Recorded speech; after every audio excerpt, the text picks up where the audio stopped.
सभी को जय हिंद दोस्तों, आप सभी का हार्दिक स्वागत है इंडिया स्ट्रॉन्ग रिएक्शंस पे।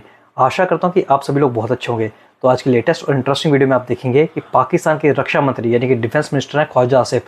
अब उन्होंने नेशनल मीडिया पे ये एक्सेप्ट किया है कि उनके पूर्वज हिंदू थे और इस बात की चर्चा पूरे पाकिस्तान में हो रही है और पूरी तरह से उनकी स्टेटमेंट वायरल हो गई है। तो इसी मुद्दे पर आप देखेंगे पाकिस्तान की मशहूर पत्रकार आरजू काजमी को, जिनको भारत में काफ़ी ज़्यादा पसंद किया जाता है अपने मज़ेदार अंदाज के लिए, तो वो भी इस मुद्दे पे बात करेंगे। और दोस्तों मैं यही कहना चाहूँगा, चाहे अमर हो, अकबर हो या एंथनी हो, सबका बाप आखिरकार किशन लाल ही निकलता है। तो ये वीडियो काफ़ी इंटरेस्टिंग होगी, इसे अंत तक देखें और चैनल पे नहीं है तो चैनल को सब्सक्राइब कर दें। जय हिंद, जय भारत। अस्सलाम वालेकुम, नमस्कार, सत श्री अकाल एंड गुड इवनिंग। मैं हूं आरज़ू काज़मी और हमेशा की तरह मेरे यूट्यूब चैनल पर हैं। और गर्मी जी बड़े गजब की गर्मी पड़ रही है और बहुत ज़्यादा गर्मी है। और अगर कोई बाहर जाता है, चाहे वो हिंदुस्तान में हो, पाकिस्तान में हो, कहीं भी हो, मैं कहूँगी कि जी अगर बहुत ज़रूरी नहीं है तो दिन के वक्त बाहर ना निकलें, पानी पीते रहें और अपने आप को ठंडा ठार रखें। बहुत ज़्यादा इस वक्त गर्मी पड़ रही है और मेरे जैसे लोग तो, मुझे तो फौरन ही हीट स्ट्रोक हो जाता है। जैसे ही बाहर निकलती हूँ एकदम हीट स्ट्रोक होता है और तबीयत खराब हो जाती है। तो मेरे जैसे लोग तो बहुत ही अवॉइड करें, लेकिन बाकी लोगों को भी चाहिए कि एहतियात करें। खैर, बात करेंगे ख्वाजा आसिफ साहब की। ख्वाजा आसिफ साहब जो कि डिफेंस मिनिस्टर है पाकिस्तान के, अक्सर अजीब अजीब किस्म के स्टेटमेंट की वजह से न्यूज में रहते हैं। वैसे तो खैर जिस वक्त ऑपरेशन सिंदूर चल रहा था और उससे पहले भी ख्वाजा आसिफ साहब जब कभी इंटरनेशनल मीडिया के सामने गए हैं तो उन्होंने इसी किस्म की बातें की है। कभी उन्होंने कहा कि जी हम 30 ईयर्स से मिलिटेंट्स को पाल रहे थे, हम डॉलर के लिए ऐसा कर रहे थे, हमने बड़े खराब काम कर रखे, और इस तरह की कई बातें जो है ख्वाजा आसिफ साहब ने की हैं। इसके अलावा ख्वाजा आसिफ साहब ने अभी रिसेंटली एक स्टेटमेंट ये भी दिया था कि पहले जो थे वो हम अमेरिका के साथ या अमेरिकन एस्टेब्लिशमेंट के साथ, पाकिस्तान की जो गवर्नमेंट्स है वो कहीं ना कहीं बंधी हुई थी, कहीं ना कहीं गुलाम बनी हुई थी। और जब उनसे पूछा गया कि अभी की गवर्नमेंट का क्या है तो उन्होंने कहा नहीं नहीं भाई, ऐसा तो कुछ नहीं, अभी तो हम बिल्कुल गुलाम नहीं बने हुए। खैर, ख्वाजा साहब की अपनी मजबूरी हो सकती है, लेकिन अभी पाकिस्तान के एक न्यूज चैनल पर इंटरव्यू देते हुए ख्वाजा साहब ने कहा कि मेरे पूर्वज हिंदू थे, यानी कि जो इनके फोर फादर्स थे या इनकी फैमिली में कुछ जनरेशन पहले जो लोग थे वो हिंदू थे। खैर, ख्वाजा साहब ने ये बात मान ली और टीवी चैनल पर मान ली और उनका एक बड़ा वायरल है और उसके ऊपर लोग बातें कर रहे हैं। इससे पहले जब हम ये बातें कहा करते थे या तारिक फतेह साहब थे और कई दूसरे लोग जब ये कहते हैं कि जी जो पाकिस्तानी हिंदुस्तान से यहाँ आए हैं, चाहे पहले से यहाँ थे, जो भी थे, तो ये सबके सब जो है वो ना तो तुर्क है और ना ही ये कह लीजिए कि इनका ताल्लुक जो है वो अरब कंट्री से है, ना ये अरब है ना ये तुर्क है। मगर कोई मानने को तैयार ही नहीं होता था कि हमारा डीएनए जो है वो हिंदुस्तानी है। सब यही कहते थे कि नहीं जी नहीं, हम तो तुर्क से हैं, कोई कहता था हम अरब से हैं। बहुत से हमारे जाने पहचाने और आप लोगों के भी, जिनको आप लोग देखते सुनते हैं, उस किस्म के भी जो जर्नलिस्ट हमारे हैं, उन्होंने भी कई बार यही बात की और कहा कि जी हम तो जाके हमने तो डीएनए चेक करा है तो पता लगा कि उनके ब्लड में जो है वो मतलब है ही नहीं। इस तरह से एक ब्लड टेस्ट जो करवाया या डीएनए टेस्ट जो करवाया, उस डीएनए टेस्ट में तो यही निकला कि उनके जो फोर फादर्स थे या उनके डीएनए में जो है उनका जो खून निकला वो जी अरब्स में से निकला या तुर्क में से निकला और उसमें कहीं भी हिंदुस्तान का नाम नहीं था। लेकिन बहरहाल उसके ऊपर जो है वो सलमान रशीद साहब और कई दूसरे लोग भी कमेंट कर चुके हैं। अब मैं दोबारा क्या रिपीट करूं, लेकिन ये जरूर है कि उन लोगों को थोड़ा सा एहतियात करनी चाहिए। और इस किस्म की बातें करते हुए तो जाहिर है कोई भी बिलीव नहीं करेगा। लेकिन अगर हम बात करें ख्वाजा आसिफ साहब की, तो जी ख्वाजा आसिफ साहब ने ये बात की है और बिल्कुल ऐसा ही है कि पाकिस्तानी जितने भी हैं, चाहे उनका ताल्लुक किसी भी इलाके से हो पाकिस्तान के, तो इनके पूर्वज जो हैं वो तो बिल्कुल हिंदू ही थे। अब ये और बात है कि कौन कब किस वक्त किस जनरेशन में जाकर जो है वो मुसलमान हो गया या कर दिया गया, डरा के किया या धमका के किया या लालच दे के किया। क्योंकि मैं तो साफ कहती हूँ भाई, हमारे जो फैमिली के लोग हैं वो तो मेरे ख्याल है लालच में होंगे, क्योंकि डरते तो हम किसी के बाप से नहीं है। लेकिन बात सारी ये कि ख्वाजा आसिफ साहब जो कि डिफेंस मिनिस्टर है, उनकी इस बात को जो है हर जगह पे बहुत गौर से सुना जा रहा है, बहुत डिस्कस किया जा रहा है, हिंदुस्तान में भी और पाकिस्तान में भी। अब ख्वाजा साहब ने कह तो दिया है, लेकिन अब अपनी बात से पलटेंगे तो कैसे पलटेंगे। लेकिन फिलहाल तो पाकिस्तान के गले में जो फंदा फंसा हुआ है वो ये कि जी हमने जो है अब्राहम अकॉर्ड के ऊपर सिग्नेचर्स करने हैं। और डोनाल्ड ट्रंप का कहना ये है कि जी कई कंट्रीज जिसमें सऊदी अरेबिया भी शामिल है और एक दो गल्फ कंट्रीज के नाम लिए जा रहे हैं, साथ ही साथ पाकिस्तान को भी कहा गया है कि जी पाकिस्तान भी जो है इजराइल को तस्लीम करे और एज अ नेशन इजराइल को बिल्कुल एक्सेप्ट करे। इसके ऊपर जी वैसे तो अभी तक हमारे जो मिनिस्टर है वो ना ही कर रहे हैं, लेकिन साथ ही साथ लश्कर तोयबा के डिप्यूटी चीफ जो जिसका मैं फोटो आपको दिखा रही हूँ, यानी कि ये लश्कर तोयबा के जो टेररिस्ट हैं उनका भी जो है सैफुल्ला कसूरी इसका नाम है, और कहा यह जा रहा है कि इसने इसकी एक वीडियो बड़ी वायरल है जिसमें ये जो है वो पाकिस्तान स्टेट को धमकियां देता हुआ दिखाई दे रहा है और साफ साफ कह रहा है कि जी आप बिल्कुल भी इजराइल को तस्लीम नहीं कर सकते और ना ही अब्राहम अकॉर्ड पे साइन कर सकते हैं। आपने ऐसा किया तो जी आपको पता लग जाएगा, हम आपको छोड़ेंगे नहीं। और इस किस्म की बातें जो हैं वो की जा रही है।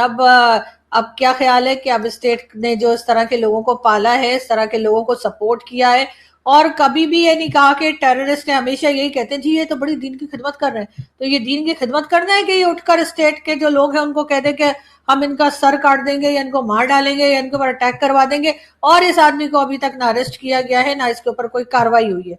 एक दो इंडियन चैनल्स में मैं देख रही थी, हमारे पैनलिस्ट गए थे और जब उनसे पूछा गया तो उन्होंने कहा कि नहीं जी नहीं, हमारे यहाँ तो उसको दिखाया भी नहीं जा रहा, आपका ही मीडिया दिखा रहा है, वरना हमारे मीडिया में तो उसकी बात भी नहीं हो रही। तो प्रॉब्लम तो सारी यही आ जाती है ना, हमारे मीडिया में जो है वो वही आता है जो हमारे गवर्नमेंट कहती है या जो स्टेट कहती है कि जी ये आ सकता है और ये नहीं आ सकता।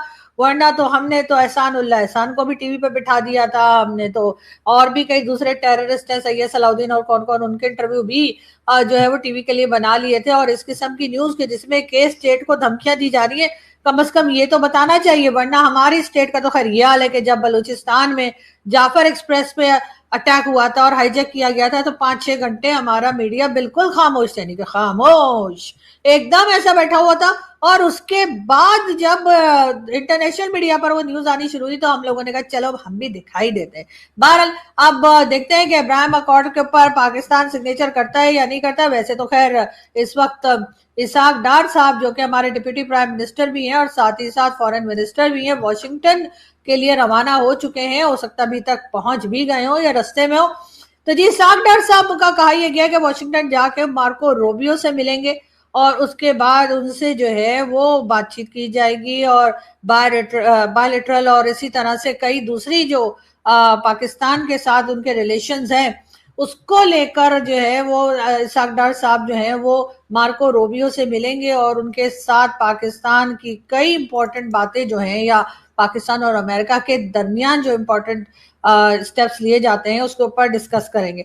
तो डेफिनेटली ईरान भी कहीं ना कहीं बीच में आ जाएगा। अमेरिका ईरान का जिस तरह का रिलेशन है और उसको देखते हुए यकीनन पाकिस्तान जो है वो ना सिर्फ ये कि अपने रिलेशंस के बारे में बात करेगा बल्कि ये भी कि भाई हमारी गर्दन कहाँ फंसा रहे हो अब इजराइल के साथ।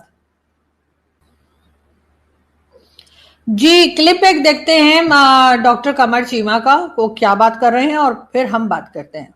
देख रहा था कि इंडिया के national security adviser Ajit Doval जो है वो इंटरनेशनल सिक्योरिटी फोरम में मॉस्को के अंदर है और इसमें वो डिस्कशन कर रहे हैं पाकिस्तान के ऊपर। ठीक है जी, कि जनाब विदाउट नेमिंग पाकिस्तान का नाम नहीं ले रहे, ठीक है। और वो कह रहे हैं कि हम कमिटेड हैं टू क्रश टेररिज्म कंप्लीटली।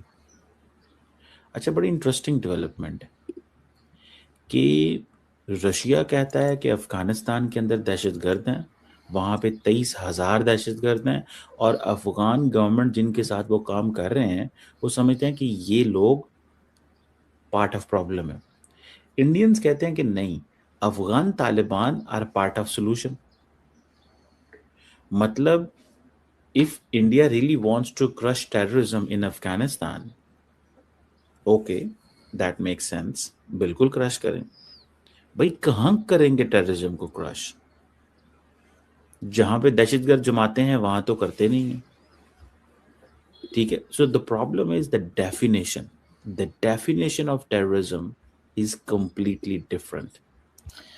जी ये थे डॉक्टर कमर चीमा। अच्छा चीमा साहब यहाँ पे जो बात कर रहे हैं, अगर आप इसको थोड़ा सा रिवाइंड करके दोबारा से अगर आप सुने चीमा साहब को तो वो मुझे डेफिनेटली कंफ्यूज लग रहे हैं।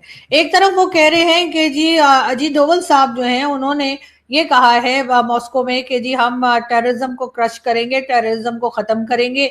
और साथ ही वो कह रहे हैं कि जी पाकिस्तान का नाम लिए बगैर उन्होंने पाकिस्तान के ऊपर ये बात की है।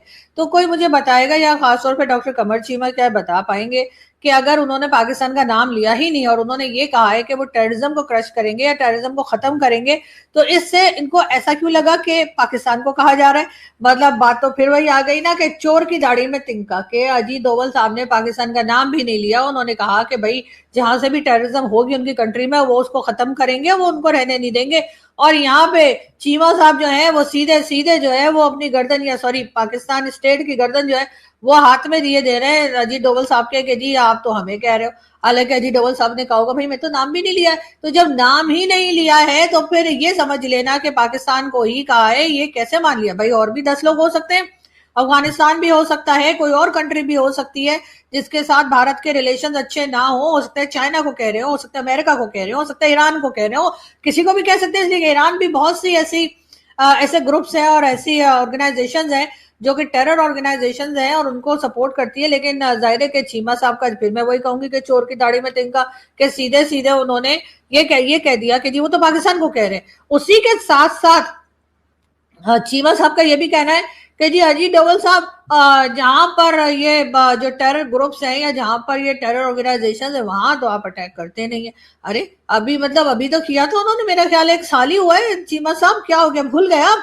वो जो मसूद अजहर के ठिकाने पे, मसूद अजहर का जो था मुरीद के, वहां पे जो अटैक किया था, ये और बात है कि वो मसूद अजहर फिर भी बच गया। पता नहीं कहाँ दही लेने गया हुआ था, कहाँ का क्या नान कबाब लेने गया हुआ था, किधर था, घर पे था ही नहीं। उसके बजाय उसके बाकी लोगों को जो है वो उन्होंने 72 हूरों के पास पहुंचा दिया। लेकिन आप जो है अभी भी कह रहे हैं कि जी आप वहां तो अटैक करते नहीं। मुझे लगता है चीमा साहब रॉ के साथ मिले हुए, इसलिए कि चीमा साहब बार बार ऐसी बातें कर रहे हैं जिससे कि भारत को गुस्सा आ जाए और मोदी जी का एक अटैक और कर दो इन लोगों के ऊपर। इसीलिए चीमा साहब आपको मैंने कितनी बार कहा है भाई क्यों आप पाकिस्तान स्टेट के पीछे पड़ गए? हालांकि आपको तो मेडल भी दिया है, अब मेडल लेने के बाद आप इन्हीं लोगों के क्या दूसरा मेडल नहीं दे रहे? हुआ क्या है जो चीमा साहब इस तरह से आप स्टेट के खिलाफ बातें कर रहे हैं? लेकिन पता नहीं, मुझे तो अजीत डोवल साहब ने जो कहा है तो चीमा साहब कह रहे हैं कि जी वो तो पाकिस्तान को कह रहे हैं, जबकि चीमा साहब खुद ही कह रहे हैं कि उन्होंने तो नाम भी नहीं लिया पाकिस्तान का। जब नाम ही नहीं लिया तो फिर कैसे समझ लिया आपने? और अगर आपने उसके बगैर समझ लिया तो इसका मतलब है हाँ हम लोग टेररिज्म करते हैं। आप ये कहना चाह रहे हैं कि अगर वो किसी को भी कहेंगे कि हम टेररिज्म को खत्म कर देंगे जाके तो आप पाकिस्तान समझेंगे?